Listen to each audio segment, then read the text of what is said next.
Good morning students. Welcome to your new science class. Today's class we will be going to start a new chapter, that is chapter 12, our environment. In this chapter you will be studying about environment, its components, how it is damaged, the types of pollution, etc. So first let's see what an environment is.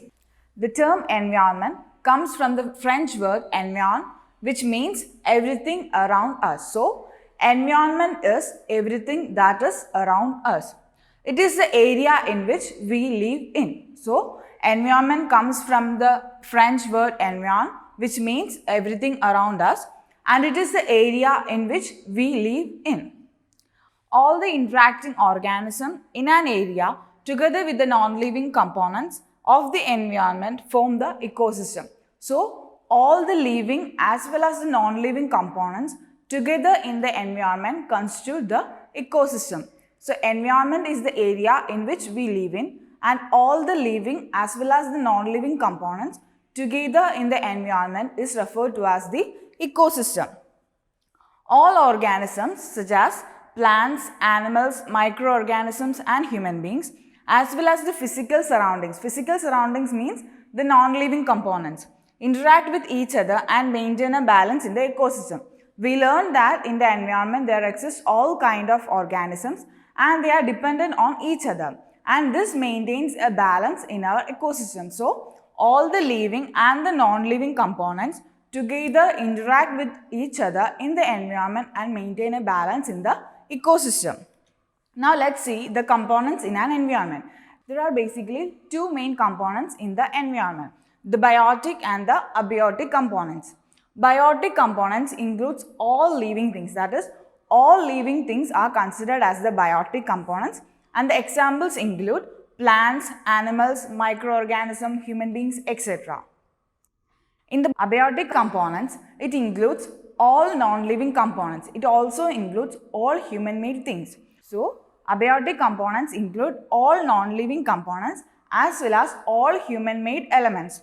The examples are rock, water, air, soil, bridges, buildings, our houses, etc. So, environment is the area in which we live in, and all the living and the non-living components together in the environment forms the ecosystem.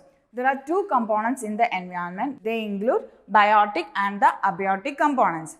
Biotic components include all living things and abiotic components include all non-living things along with all human-made things. And these are the examples for the biotic and abiotic components. This is a picture of a garden, and you can recognize both biotic as well as abiotic components in this picture. For example, the biotic components include the plants, trees, etc. and the abiotic components include a rock, soil, air as well as the human-made fence. What you have to do is, you have to look around yourself and note down at least 5 biotic as well as abiotic components in your notebook. So, we learned about environment, that is the area in which we live in, and its components, that is biotic as well as abiotic. Now, let's discuss the interdependency in the environment. Everything in the environment, that is both biotic as well as abiotic, is dependent to one another and to the environment itself. Which means the biotic as well as the abiotic components both are dependent to each other. In addition, both these components, that is the biotic as well as the abiotic, are dependent to the environment itself, which means the biotic, abiotic as well as the environment, all these three are interconnected. This maintains the balance in the ecosystem and enables the existence of all kind of species. So, everything in the environment, both biotic and abiotic, is dependent to one another as well as the environment. In this picture, you can see how all these organisms are interconnected, and this interconnections, that is their dependency to one another, enables their existence in the ecosystem. So, every component in our environment is dependent to one another, and this maintains the balance in our ecosystem. So, the way in which one organism is dependent to another one can be illustrated in the form of a chain, and this chain is referred to as a food chain. A series of interconnected food chain refers to food web. So, all the components in the environment, both biotic and abiotic, are interdependent to one another. The dependency of an organism to another can be illustrated in the form of a chain. and this refers to as food chain. The example for a food chain is grass, grasshopper, frog and snake. The grasshopper is dependent on grass, frog is dependent on grasshopper and the snake is dependent on the frog. This illustrates the chain structure in which these organisms are interconnected, and this refers to as the food chain. When a series of food chains are arranged together, the network of food chains is known as food web. If we arrange all the organisms in the food chain in a stepwise order, we can obtain a pyramid structure, and each step refers to as the trophic level, which means every step or level of the food chain is known as the trophic level. Let me explain in detail. If we arrange organism in a pyramid-like structure, that is, this is the illustration of a food chain. If we arrange them in a stepwise order, we will obtain a pyramid-like structure. The producers, that is, the plants, come at the base.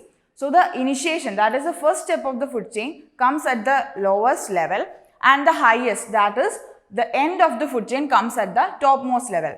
Those organisms that depends on plants come in the second step, that is, the primary consumers.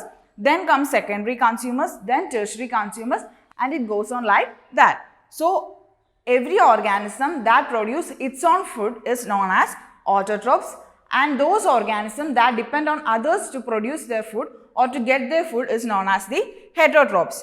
Here, plants are the producers and other organisms that depend on the plants for their food is known as the heterotrophs. And this is the illustration for a food chain. Till now, we learned what an environment is. An environment is the area in which we live in, and all the living and the non-living components together with their environment is referred to as the ecosystem. There were two components in the environment, that is abiotic and biotic components. Then we learned about the interdependency in the environment. Now let's see a new term, that is ecology. Ecology is derived from the Greek word meaning study of the house. So, the term ecology was derived from a Greek word meaning study of the house. It is the scientific study of relationships of living things with each other and with everything else in their environment. So, ecology means the study of living organisms together with their non-living components and the way in which they are connected to each other. So, ecology is derived from the Greek word meaning study of the house, and it is a scientific study of relationship of living things with each other and with everything else in the environment.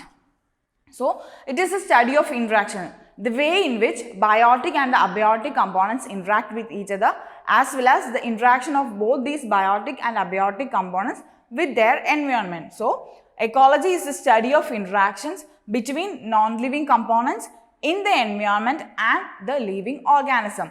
So, ecology is the study of the interactions existing in our environment. For example, this is the picture of a pond ecosystem. So, if we are studying the relationships of all the living as well as the non-living things in an ecosystem, for example, the pond ecosystem, we are referring to the ecological study of that ecosystem. For example, the ecological study of a pond ecosystem include the interactions between the living components, that is the frog, fish, insects, etc., to their non-living components, that is the soil, water, etc. All these components together with their interdependency is referred to as the ecological study. So, in today's class, we learned about environment, ecosystem, its components, the way in which they are interconnected, and the term ecology. That was all about today's class. Hope the topics were clear to you. Thank you.